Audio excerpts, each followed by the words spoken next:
welcome to Unfiltered I with do my Roxy. hair talk, check my nails. Baby, how you feeling? Hello, everyone. This is my first YouTube live for myself. I've done it for other organizations. So this is going to be fun because I get to be unfiltered. I don't know how well unfiltered will go with everyone. So all that means is I don't do a lot of editing. I just go ahead and jump on and do what it do. I just think it makes it easier. So I see I have one person joining me. Welcome. Is that you? It's my daughter, Dom. Thank you for joining me, Dom. Can you hear me? Okay. Well, no. I mean, can you hear me through the phone? Okay. Yeah, so my name is Roxana. I am hosting from my YouTube page, Unfiltered with Roxy. And today we're going to be talking about the end of year sprint. And how I got the idea was from other creators, the algorithm, all of the things telling me to get stuff done before the end of the year. So I decided to really lean in. And I guess that's why everything is for a reason and a season.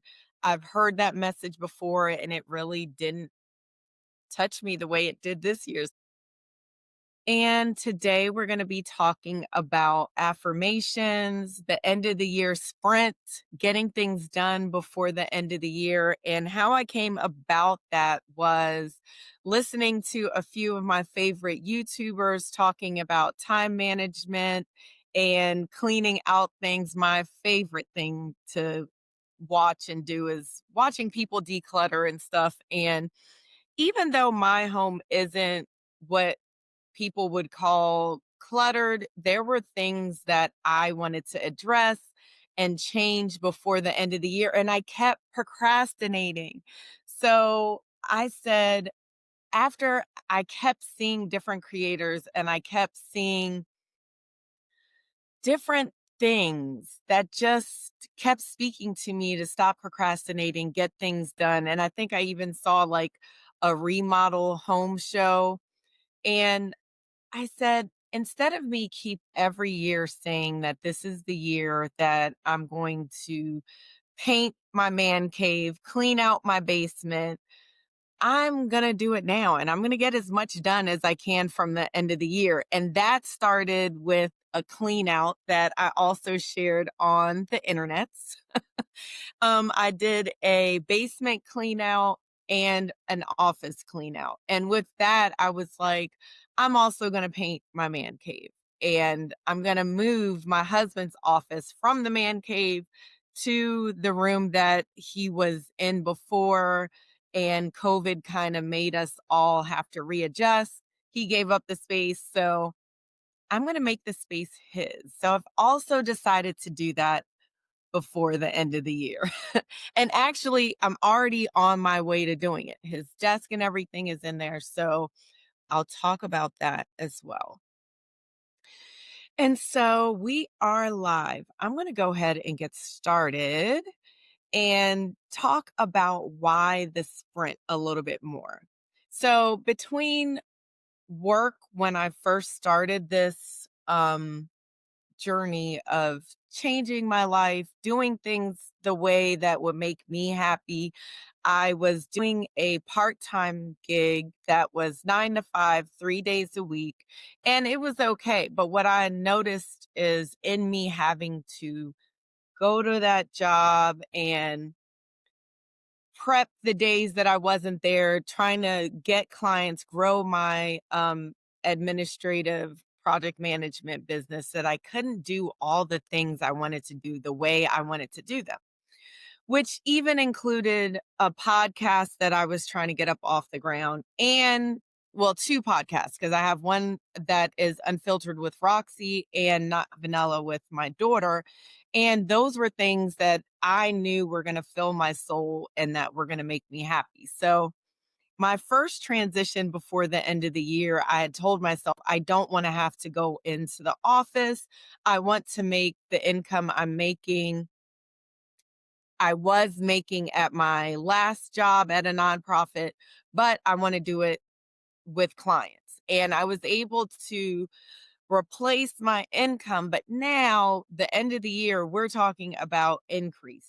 So with the clients that I have now, growing their brand, growing my income, and then even finding more bigger opportunities so that I can do more and not have to work as hard so I can create more. So that's the whole thing with the end of the year sprint. And then with my home, I wanted to create spaces that I could do different creative things in and that didn't give me heart palpitations when I walked in the room. Like a lot of times I would walk in the room, especially downstairs, because that was just the dumping ground. I would just dump things there. So the end of the year to me was a deadline. And now that it's already started, it doesn't feel as bad. I have half of the man cave painted. I've already done a clean out of the basement. So it's like I'm on my way, right? I'm on my way to those spaces that I want to remake. And one of the things that I realized is if you really love your home, you have to make time to make it beautiful. You have to make time for the things that you really care about. So I was able to do the clean out pretty easily. And my family had helped me throughout the day, keeping me company. It was only maybe 3 hours, but it is a lot when you're trying to declutter and make the space what you want it to make because it's a lot of pulling out things, interacting with each item, and making sure that the items are in the space that they're in for a reason and that it feels right. So that was the intention behind me doing 10 things at the same time in my end of year sprint. So, one of the things that I really wanted to dig into today is how to help you transition into a better year for you. You don't have to wait till New Year's. And I always thought that was hokey, just waiting for the new year. But I also fell into that.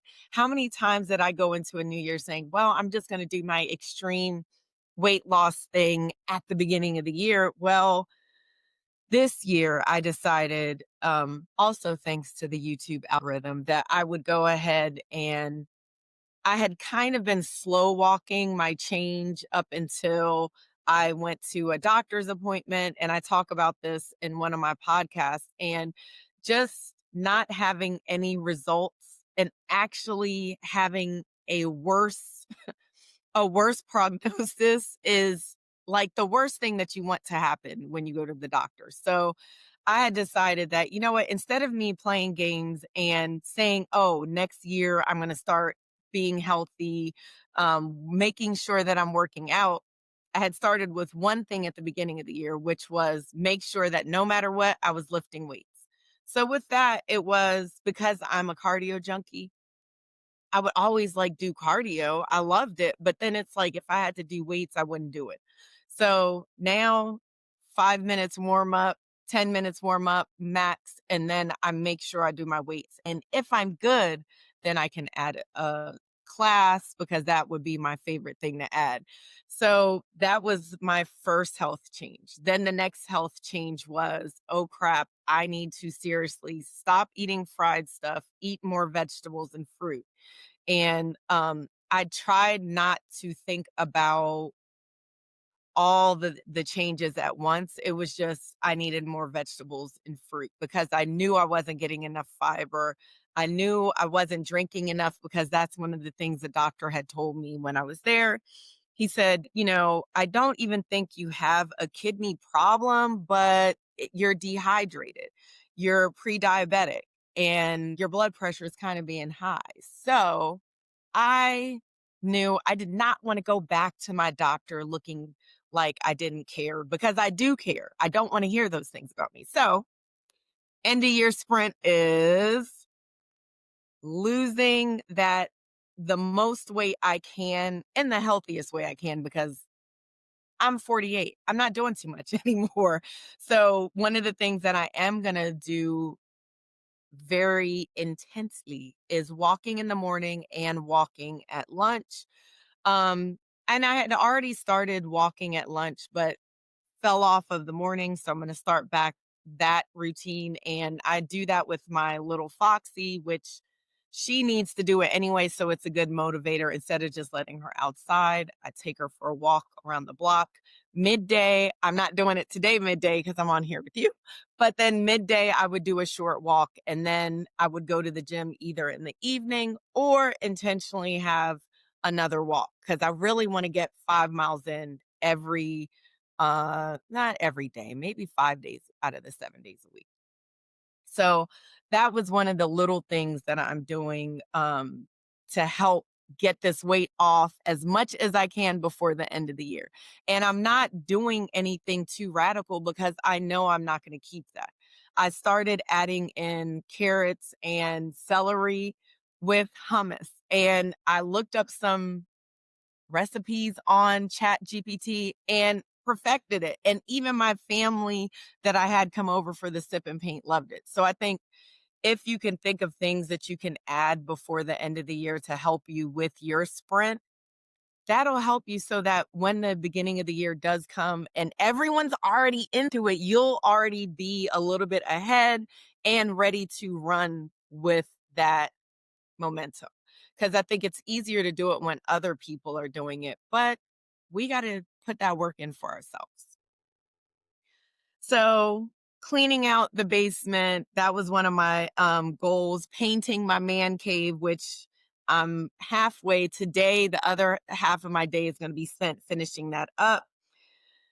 Decluttering certain spaces. I already did the basement. I did my office. I also want to do the room that I'm moving my husband's office to. So I have about six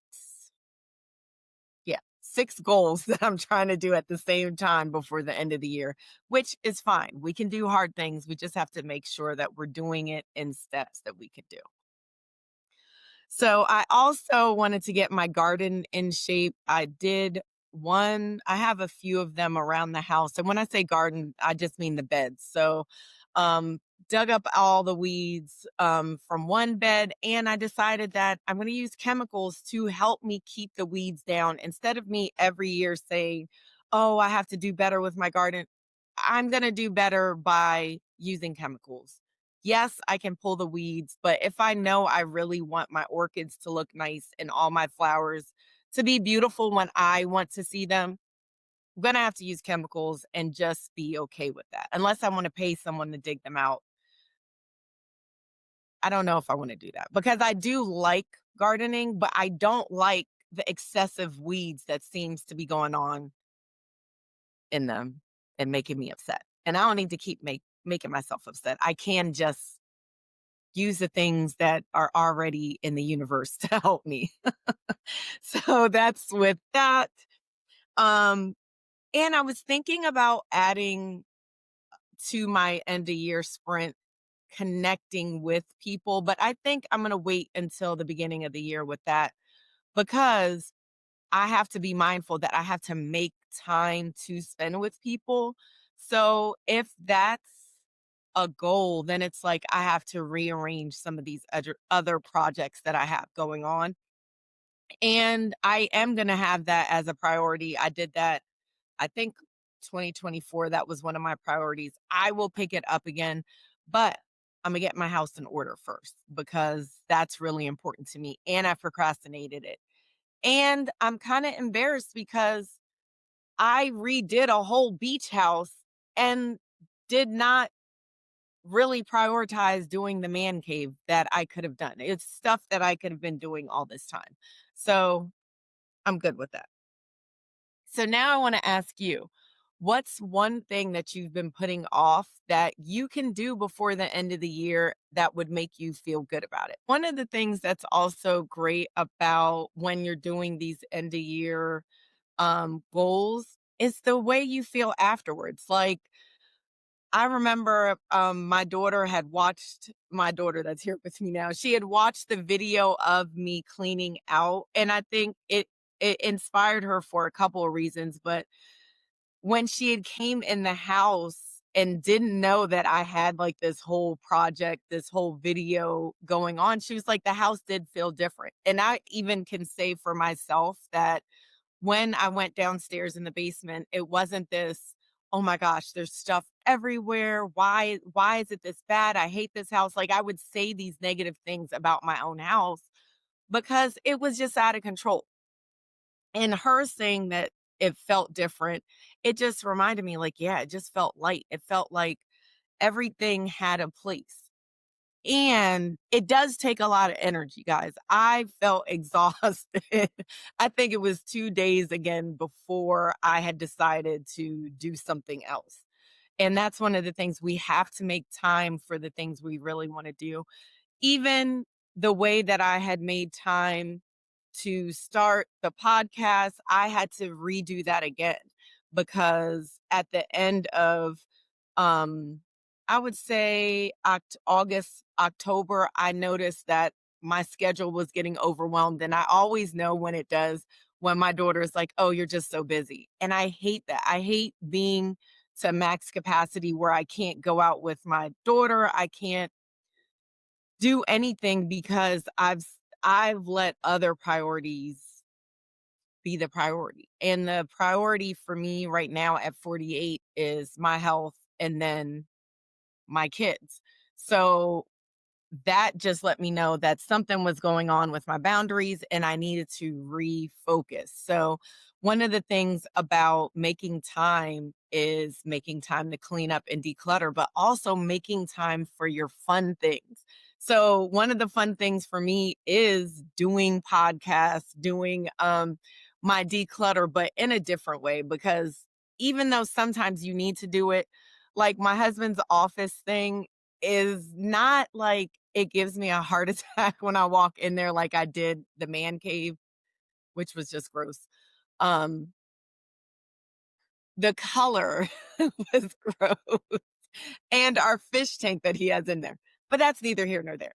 The problem with the office that is gonna be his office is that it was my daughter's old room, which is a Barbie closet. Like, literally, her whole room is pink Barbie themed tomfoolery. So that's a fun thing though, like to that I'm going to redo that space. I'm going to record it for you to be able to see the blood, sweat and tears in that. And even the man cave, I've recorded most of what I was doing cuz I also realized if it's too much for me to go and edit, you guys will never see it. So I have been doing that a little differently so I can like talk in between doing things, have a reflection. You can see me working on it and keep going. Because there are some things with doing these kind of projects that it's just a pain. Like painting is literally a pain on your shoulder, on your neck. Like after a while, you're cussing and fussing because you're like, why did I even decide to do this? It's still half that needs to be done, because we're human. So I just want it to be like the YouTube videos where you snap the finger and everything's beautiful, but it never happens that way. Anyways, so it's those times during your projects that you have to remember your start. Why did I even want to do this? I wanted to have a space for my kids. Well, first, I didn't want to be disappointed when I saw different clutter piles in the basement. But then for the man cave, I thought, we've already been here almost 15 years. I don't want another 15 years to go by and we didn't use the space because it was my husband's office in there. It was a bike in there that's from my son, but drywall, like it was just a free for all, dump for all. We have to make time for those things. And the reason why is the most important. I wanted to be able to have drinks down there with my girls, drinks down there with my husband, have the fireplace going and just be comfortable. So I think that reason of why I want to sprint so hard for the house is multifaceted, but it's like those are the things that I want to have memories for while I'm getting older. I don't want to just be getting older and just be every Christmas it's a cringe of, "Oh, well, I can't really use the basement. It doesn't really have enough space. Oh, I wish I could host." Which I always make it work, but I want to be able to freely host and do things. And even with my health, I had to decide because I was so borderline, like if you would see the things that I'm eating, it's not like, "Oh, you're eating so bad or you're eating so much," but it clearly was enough for my body to be like, "Your blood pressure's too high, your sugar's too high." So, I had to radically oh, and that was another thing. I stopped drinking a whole bunch of coffee because I knew it was not good for my kidneys. You can't say you want the change without having to make the sacrifice, and that's one of the things that I realized. With having to make those changes and having to really have a deadline on it means I want to have my best self going into the new year. I want to kick a lot of these bad things out and then bring a lot of the good things in. So, one of the bad things I had to cut back on was my coffee. And guess what? My son had just got me this beautiful coffee machine and I had to make an adjustment. When I was at my favorite grocery store, I had saw one of my favorite coffees and I was going to buy it and I was like, "Oh, I'm going to make lattes every day," which I can make lattes every day. But they're not with half and half and they're with decaf coffee, right? So I had to make an adjustment with my mindset on what I was going to do. Cut the caffeine, drinking a whole bunch more water with lemon, with boiled pineapple water. I just drain out the pineapple skin. Um, and that water has a lot of um, antioxidants in there and something else, bromelain, that makes you detox better. So just adding some things, not everything is a removing. And then even I was just thinking about also, my friend D had talked to me about just making some of those changes. So also having people around you that are encouraging you and helping you on your journey, not just being siloed because it is I think sometimes it's okay to be siloed and not give all your goals, but then sometimes you need that help. Sometimes you need that support, that encouragement. Um and just keep going. Don't give up on the things that you want to do. If you really want to have a podcast, if you really want to have a YouTube channel, if you really want to have um work at home, even if it's hard in the beginning, keep doing it and don't give up because usually when you're about to give up is when your breakthrough is about to be there. So you have to make sure that you keep going. And even with your house, you may have little kids or big kids, little big kids, husband. It might be a time where it looks like it's worse, like it's not getting better with how you're cleaning up, with how things are going in the house. You just have to keep being positive and keep the systems going. One thing I realized even this morning was I have all of Foxy Cleopatra's stuff by the door to help me for when I'm going for a walk. I have my little jackets, my hat, my shoes, everything in one section. But I put her poop bags in the washroom. And that sounds funny, right? Except when you're gone down the street and your dog decides to poop on your neighbor's grass. And guess what? You didn't have the bags because you didn't think to replace it because the bags were in a different place. So even this morning, I had to readjust and put the bags where I can get them. That way, it's like it makes sense and it makes it less friction. So that way, I won't be like, "Oh, I had to go for a walk with this dog," and, it's like those are some of the things that make us have a cringe response to things that are, in general, good for us. Remove that as a friction sometime. Who requested you to pop in? You said somebody requested you? Well, do you wanna sit down and talk for a little bit about your Now sprint? we need to look at the other one. Oh, about my end of the year sprint? Yeah. Because we'll be doing a live next week. My daughter and I have a podcast, Not Vanilla. And I'm really excited because we did a revamp. Even though she wasn't happy about the revamp, I think she will be happy once she sees how much more tomfoolery we can get into. She's not really into a lot of tomfoolery. I kind of do more of the tomfooleriness. She likes to be structured, to be organized. So, yeah. All right. So, if you like the content of the live, I'm going to try to do the Wellness Wednesday at least once a month. So that way, if people have questions, if you need encouragement, it's kind of a live interaction that we can do as a community because this is a support system. Think about all the negative things that you may hear throughout the day on the news, at your workplace, even in your own family. That's why you have to curate your YouTube, your Instagram, your TikTok with positive things for your mind, for your heart, for your soul, for your relationship. So that really is Unfiltered with Roxy.